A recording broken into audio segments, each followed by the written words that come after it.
Junila, dalawang kabataang kababaihan.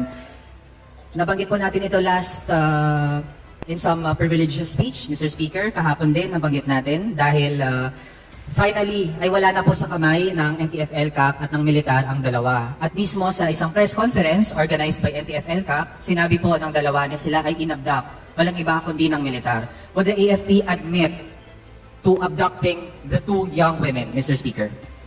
No, Mr. Speaker, and the AFP plans to file perjury cases or charges against the two, Mr. Speaker.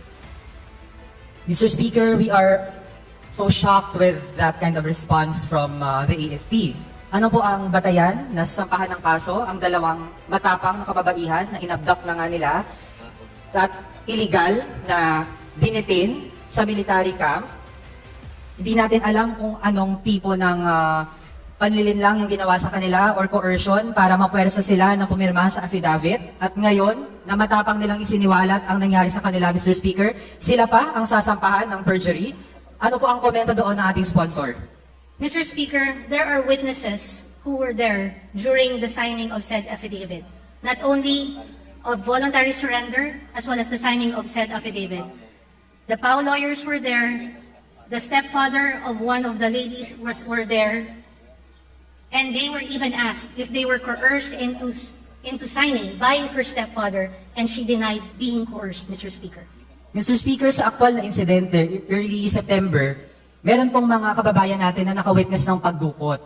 Pagdukot, Mr. Speaker, dahil may naiwang sandals, may naiwang tsinelas, at mismo nga mga kababayan natin ang nag-post sa social media. At gusto nga nilang ipaalam din sa ibang mga kababayan nila noong panahon na iyon sa Bulacan na may ganung nangyari at ayaw nila na baka may iba ding mabiktima ng pagdukot kahit sino man yan, Mr. Speaker.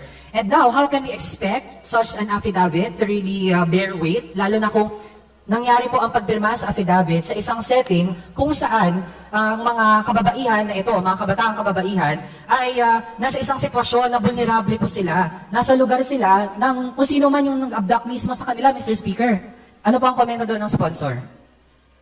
Mr. Speaker, again, there were witnesses during the signing of said affidavit. The stepfather was there, the PAO lawyers were there, and I don't think there were they were in any environment that they were vulnerable, Mr. Speaker.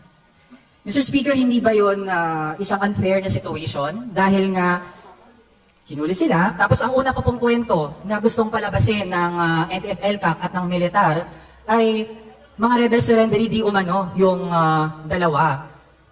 Tapos, Mr. Speaker, all this time na hinahanap natin yung dalawang kabataang kababaihan, nandun pala sila sa kamay ng militar. Tapos, ang gustong palitawin ngayon ay all this time, voluntary po at walang nangyaring undue na impluensya doon sa dalawa. And right now, na alam na po ng sambayan ng Pilipino na inabduct pala talaga sila, tingin po natin, Mr. Speaker, sobra-sobra na yung pinag-aanan ng dalawa na isolated po sila, hindi nila kasama ang kanilang mga mahal sa buhay, tapos later on na lang, also in unfair circumstances, ay ganito na ang kinalabasan, Mr. Speaker, na sila pa yung hahabulin. Actually, Mr. Speaker, yung pagsiwalat nila nung pinag-aanan nila, kahit na kasama nila yung militar sa press conference kahapon, Mr. Speaker, yan na nga po ay malaking risk na tinake nila para lamang na malaman ng sambayan ng Pilipino na ang AFP ay nandudukot ng mga kabataang mayroong advokasya, Mr. Speaker.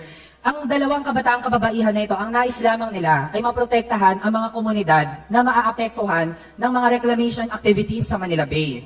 And Mr. Speaker, ngayon, na sila walang kalaban-laban, walang mga armas. Ang tanging armas nila, Mr. Speaker, ang kanilang prinsipyo, ang kanilang dignidad, ang pagmamahal nila sa kapwa-tao.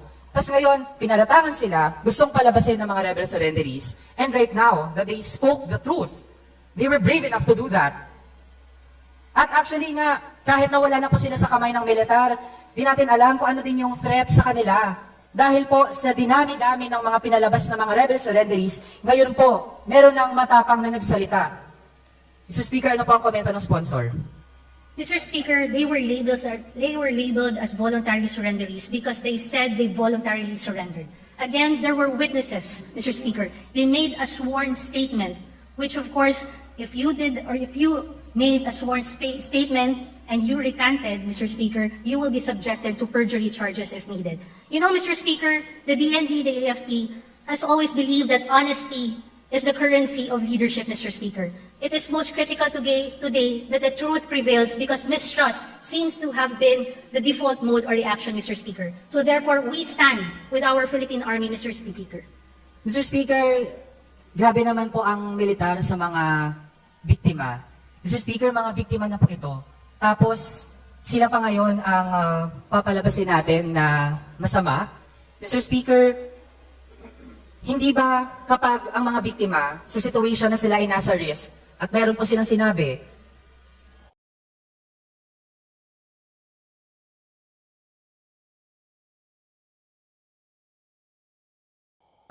kapag ang mga biktima sa situation na sila ay nasa risk at meron po silang sinabi, kahit nga po halimbawa ang mga taong malapit ng mamatay, di ba? Hindi ba kinukuha as valid na testimony yung kanilang sinasabi?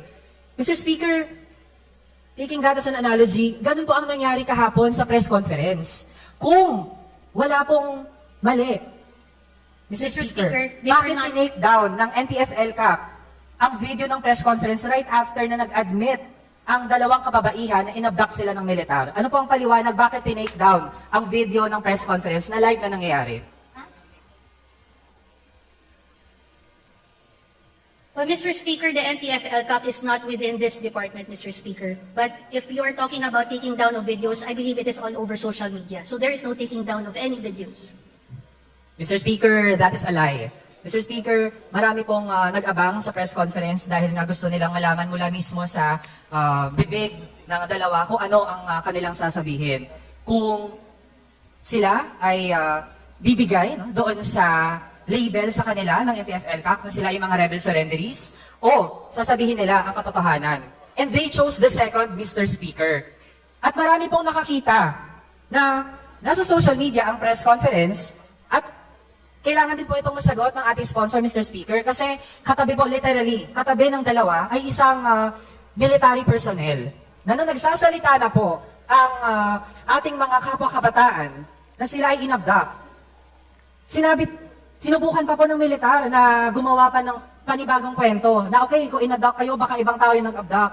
Pero, Mr. Speaker, galing mismo sa dalawang kababaihan, wala pong iba, kundi militar yung nag-abduct sa kanila.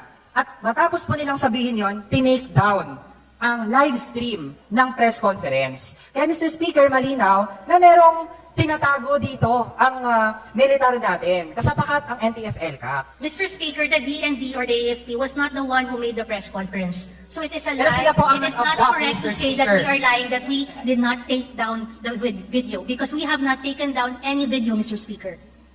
The AFP, the DND was not the one who organized said press conference, Mr. Speaker. Yeah, hindi po sila ang nag-organize ng press conference, Mr. Speaker, dahil ang kanilang pinagkakaabalahan na po ay paano nila pagtatakpan ang ginawa nilang abduction doon sa dalawang kabataang kababaihan na ang meron lamang sila ay ang advokasya nila na ipagtanggol ang mga fisherfolk communities, ang mga may hirap na mga komunidad na apektado ng reclamation sa Manila Bay. Mr. Speaker, the department continues to deny any alleged abduction or harassment, Mr. Speaker, because of the presence of several witnesses, Mr. Speaker. Mr. Speaker, again, unfair po ang sitwasyon kung saan napwersa na pumirma doon sa affidavit ang dalawa.